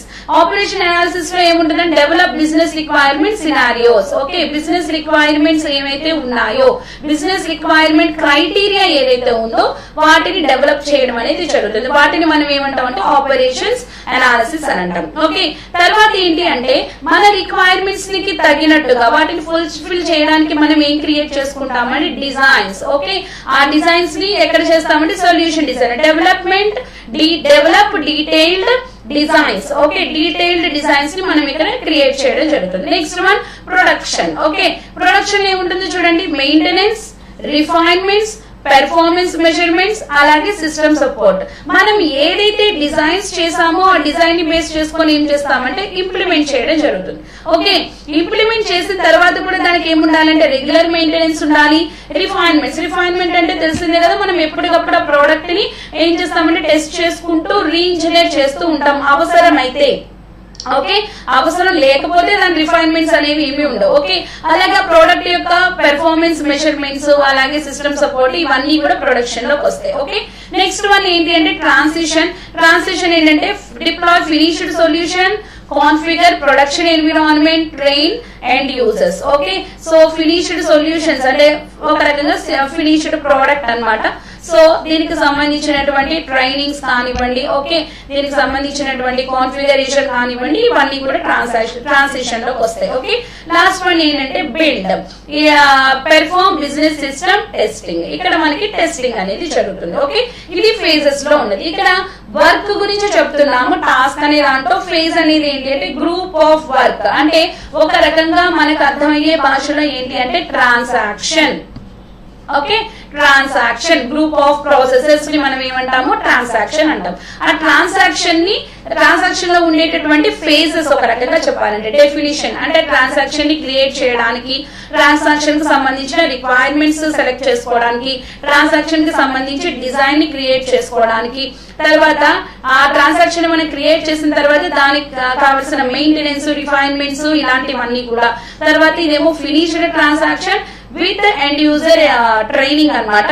నెక్స్ట్ ఏంటి అంటే టెస్టింగ్, ట్రాన్సాక్షన్ ని టెస్ట్ చేయడం. ఇవి మనకి ఫేజెస్ లో ఉండేటటువంటి డిఫరెంట్ ఫేజెస్. ఓకే, నెక్స్ట్ ఏంటి అంటే ప్రాసెసెస్ ని కూడా మనం గ్రూప్ ఆఫ్ టాస్క్ అని చెప్పుకోవచ్చు. అయితే ఇక్కడ మనం కొంచెం డిఫరెంట్ గా చెప్పుకుందాము, అదేంటంటే group of related tasks. Okay, group of related tasks. Okay, ఇందాక మనం చెప్పుకున్నది ఏంటి అంటే ఫేజ్ అనేది గ్రూప్ ఆఫ్ టాస్క్ అని చెప్పుకున్నాం. ఫర్ ఎగ్జాంపుల్ ఒక ఫంక్షనల్ ఏరియా ఉంది అనుకోండి, ఒక ఫంక్షనల్ ఏరియాలో జరిగేటటువంటి ట్రాన్సాక్షన్స్ అన్ని ఒకదానికొకటి రిలేటెడ్ గా ఉండాల్సిన అవసరం ఏమీ లేదు. ఓకే, సో ఒక ఫంక్షనల్ ఏరియాలో ఏవైతే ట్రాన్సాక్షన్స్ జరుగుతూ ఉన్నాయో ఆ గ్రూప్ అంతటిని మనం ఫేజ్ అని అంటే ఏదైతే ఒక ఫంక్షనల్ ఏరియాలో ఏవైతే రిలేటెడ్ వర్క్ జరుగుతుందో దాన్ని మనం ఏమంటాము అంటే ప్రాసెస్ అని అంటాం. ఓకే, మళ్ళీ ప్రాసెస్ లో కూడా మళ్ళీ డిఫరెంట్ మనకి ఫేజెస్ కనిపిస్తున్నాయి. ఇక్కడ చూడండి, బిజినెస్ రిక్వైర్మెంట్ డెఫినిషన్, అలాగే రిక్వైర్మెంట్ మ్యాపింగ్, తర్వాత అప్లికేషన్ అండ్ టెక్నికల్ ఆర్కిటెక్చర్, అలాగే డిజైన్ అండ్ బిల్డ్, అంతకు మనం చెప్పుకున్నాం కదా టెస్టింగ్, ఇలాంటివన్నీ. తర్వాత డేటాని కన్వర్ట్ చేయడం, డాక్యుమెంటేషన్, అలాగే business system training, performance training etcetera, ఇవన్నీ కూడా మనకి ప్రాసెస్ లో కనిపించావన్నమాట. ఓకే, సో ఇవన్నీ కూడా మనకి ఎలిమెంట్స్ ఆఫ్ ఎయిమ్. ఓకే, ఈ ఎయిమ్ అనే దాన్ని మనం ఎందుకు యూజ్ చేస్తున్నాము అంటే మనం ఏదైతే ERP ఇంప్లిమెంటేషన్ లో ఛాలెంజెస్ గా ఫీల్ అవుతున్నామో వాటిని మనం రెక్టిఫై చేయడం కోసం, ఓకే, వాటిని ఓవర్కమ్ చేయడం కోసం మనం ఎయిమ్ ని యూజ్ చేస్తున్నాం. ఓకే, ఎయిమ్ మెయిన్ గా ఏం చేస్తుందంటే మన బిజినెస్ యొక్క పర్పస్ ఏదైతే ఉందో ఆ పర్పస్ ని మనకి విజిబుల్ గా ఉంచుతుంది. సో విజిబుల్ గా ఉంచడం వల్ల త్రూ అవుట్ ద ఇంప్లిమెంటేషన్ మనం దాన్ని పర్ఫెక్ట్ గా ఇంప్లిమెంట్ చేసేటటువంటి ఛాన్స్ అయితే ఉందన్నమాట. ఓకే, దానిలో మనకి 3 టైప్స్ ఆఫ్ ఎలిమెంట్స్ ఉంటాయి: టాస్క్, ఫేజెస్, అలాగే ప్రాసెసెస్. ఓకే, లాస్ట్ టాపిక్ ఏంటి అంటే organisational people. ERP system organisation లో ఉండేటటువంటి పీపుల్ ఎవరు ఉంటారు అనేది. సో ఎంప్లాయీస్ అని మనం చెప్పుకుంటున్నాం కదా, ఆ ఎంప్లాయీస్ కాకుండా మనకి ఇంకా ఉండేటటువంటి పీపుల్ ఎవరు అంటే వెండర్స్, అలాగే కన్సల్టెంట్స్. ఓకే, వెండర్స్ అంటే ఎవరు అంటే మనం సాఫ్ట్వేర్ ప్యాకేజ్ ని ఎవరి దగ్గర నుంచి అయితే పర్చేస్ చేస్తున్నామో, ఓకే, లేకపోతే సాఫ్ట్వేర్ ప్యాకేజ్ ని ఎవరైతే మనకి సేల్ చేస్తున్నారో వాళ్ళని మనం ఏమంటాము అంటే వెండర్స్ అని అంటాం. ఓకే, ఈ వెండర్స్ అనే వాళ్ళు ఏంటంటే మనకి సేల్స్ చేయడమే కాకుండా ఫర్దర్ గా మనకి సపోర్ట్ ని కూడా వాళ్ళు ఏం చేస్తారంటే అందిస్తారు. అంటే ఏమైనా న్యూ టెక్నాలజీస్ వచ్చినాయి అనుకోండి ఆ సాఫ్ట్వేర్ లో, వాటిని మళ్ళీ మనకి అప్గ్రేడ్ చేయడం అనేది జరుగుతుంటుంది. ఎందుకంటే వెండర్స్ దగ్గర నుంచి మనం కొనుక్కున్న తర్వాత దాన్ని అలాగే వదిలేకుండా దాన్ని మళ్ళీ మనం ఏం చేస్తామంటే మెయింటెనెన్స్ అనేది మనం కడుతూనే ఉంటాము. సో దీని వల్ల మనకి లాంగ్ టర్మ్ రిలేషన్ అనేది వాళ్ళతో ఏర్పడుతుంది. సో న్యూ టెక్నాలజీస్ వచ్చినప్పుడు ఆటోమేటిక్ గా అవి మన దాంట్లో కూడా అప్గ్రేడ్ చేయడం అనేది జరుగుతుంది. ఓకే, సో వెండర్స్ అనే వాళ్ళు ఎవరున్నారు అనేది ఇక్కడ కొంతమంది వెండర్స్ ని చూపించడం జరిగింది. ఒకసారి చూద్దాం. ఓకే, వెండర్ సాప్ అనేది ఒక వెండర్ అన్నమాట. సో ఇది 1972 లో బిల్డప్ చేశారు. సో దీన్ని క్రియేట్ చేసిన వాళ్ళు ఎవరంటే ఐబిఎం ఎంప్లాయీస్. ఐబిఎం లో ఉండేటటువంటి ఒక 5 ఇంజనీర్స్ ఎవరైతే ఉన్నారో వాళ్ళు కలిసి సాప్ అనేటటువంటి ఈఆర్పి సిస్టమ్ ని ప్యాకేజ్ ని క్రియేట్ చేయడం జరిగింది. ఓకే, ఇది ఎంత పాపులర్ అంటే ఇది 3rd లార్జెస్ట్ సాఫ్ట్వేర్ కంపెనీ అనమాట. ఈఆర్పి ఇంప్లిమెంట్ చేయడంలో 3rd లార్జెస్ట్ సాఫ్ట్వేర్ కంపెనీ. అలాగే ఇది స్మాల్ అలాగే మీడియం బిజినెసెస్ కి మాత్రమే ఇది సూట్ అవుతుంది, లార్జ్ బిజినెసెస్ కి సూట్ అవ్వదు. ఓకే, నెక్స్ట్ ఏంటంటే ఒరాకిల్. ఒరాకిల్ 1989 లో డెవలప్ చేయడం జరిగింది. డెవలప్ చేసిన కంపెనీ ఏంటంటే ఆరకిల్. సో ఆరకిల్ మనకి తెలిసిందే కదా, జనరల్ గా డేటాబేసెస్. ఓకే, ఒరాకిల్ డేటాబేసెస్ అన్నా కదా, ఆరకిల్ డేటాబేసెస్ అని. సో ఈ డేటాబేసెస్ కాకుండా ఈఆర్పి లో కూడా ఆరకిల్ కంపెనీ అనేది 1989 లో ప్యాకేజ్ అనేది ఇంట్రడ్యూస్ చేయడం జరిగింది. ఓకే, నెక్స్ట్ ఏంటంటే మైక్రోసాఫ్ట్. మైక్రోసాఫ్ట్ లో ఉన్నటువంటి మెయిన్ క్యారెక్టర్ ఏంటి అంటే, మెయిన్ ఫీచర్ ఏంటి అంటే ఇది డిఫరెంట్ డొమైన్స్ లో వర్క్ చేయడం అనేది జరిగింది. ఓకే, డిఫరెంట్ డొమైన్స్ మీద ఫోకస్ చేయడం అనేది జరిగింది. ఓకే, డొమైన్స్ అంటే ఏమీ లేదు, మన సిఆర్ఎం, ఎస్సిఎం, ఓకే, ఇవి ఉన్నాయి కదా, హెచ్ఆర్, ఓకే, ఇలాంటివన్నీ కూడా డిఫరెంట్ డొమైన్స్ అనమాట, డిఫరెంట్ ఫంక్షనల్ ఏరియాస్ అనమాట. సో ఏదైనా కొన్ని ఫంక్షనల్ ఏరియాస్ ని ఫోకస్ చేసి వాటిని మంచిగా రన్ అయ్యే విధంగా, ఓకే, ఫుల్ ఫ్లెడ్జ్ గా రన్ అయ్యే విధంగా మైక్రోసాఫ్ట్ డెవలప్ చేయడం జరిగింది ఈఆర్పిని. నెక్స్ట్ వన్ ఇన్ఫోర్, ఎక్కువ పాపులర్ అయినటువంటి software ERP software package. So దీన్ని 2002 లో డెవలప్ చేశారు. ఇది 14 డిఫరెంట్ ఫంక్షనల్ ఏరియాస్ లో ఇది బాగా వర్క్ చేస్తుంది. ఓకే, నెక్స్ట్ వన్ ఏంటంటే ఎపికోర్. ఇది 1984 లో వచ్చినటువంటిది.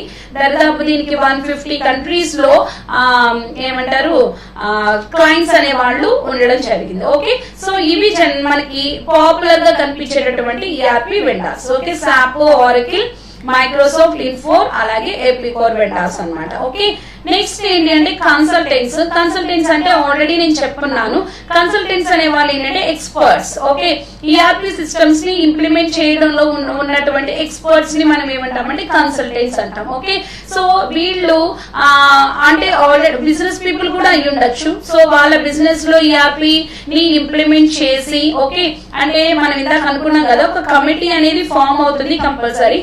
సో ఈ కమిటీని ఎవరు ట్రైన్ చేస్తారు అంటే కన్సల్టెంట్స్ ట్రైన్ చేస్తారు.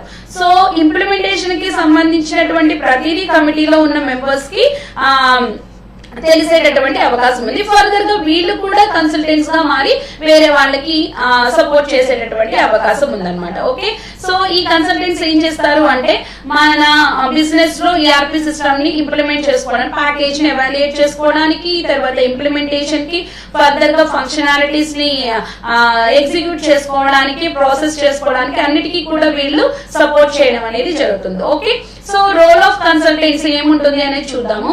Consultant should guarantee the success of the project. Okay, project ఏదైతే మనం ఇంప్లిమెంట్ చేస్తున్నామో, ఓకే, ఏ ఈఆర్పీ అయితే మన దాంట్లో ఇంప్లిమెంట్ చేసుకున్నామో ఆ ప్రాజెక్ట్ సక్సెస్ అవ్వడానికి గ్యారంటీ కూడా ఇవ్వాల్సి ఉంటుంది. Okay, consultants are responsible for administering each of the phase of the implementation లో ప్రతి ఫేజ్ ని కూడా వాళ్ళు ఏం చేయాలి అంటే అడ్మినిస్టర్ చేయాలి. Okay, next consultants have to transform their approaches and methodologies into detailed work plans. Okay, వాళ్ళ అప్రోచెస్ అలాగే మెథడ్స్ ఏమైతే ఉన్నాయో వాటన్నిటిని కూడా డీటెయిల్డ్ వర్క్ ప్లాన్స్ లోకి కన్వర్ట్ చేయడం అనేది జరుగుతుంది. ఓకే, అలాగే వాళ్ళు ప్రాజెక్ట్ కి కంపల్సరీ వాల్యూ అనేది ఇవ్వాలి. Okay, consultants should value to the project. ఒకవేళ అలా వాల్యూ ఇవ్వకపోతే, ఇంపార్టెన్స్ ఇవ్వకపోతే దాన్ని ఇంప్లిమెంటేషన్ పర్ఫెక్ట్ గా వాళ్ళు చేయడం అనేది కుదరదు. Okay, consultant should also know how to transform current company process in an effective way.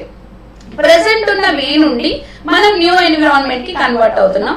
So వీటిని ఇలా కన్వర్ట్ చేసేటప్పుడు ఎఫెక్టివ్ గా కన్వర్ట్ చేయడం అనేది వాళ్ళకి తెలిసి ఉండాలి అని చెప్తున్నారు. ఓకే, ఇది కన్సల్టెన్సీ యొక్క రోల్ అన్నమాట, ఫీచర్స్ అని మనం చెప్పుకోవచ్చు. ఇది ఈ రోజులో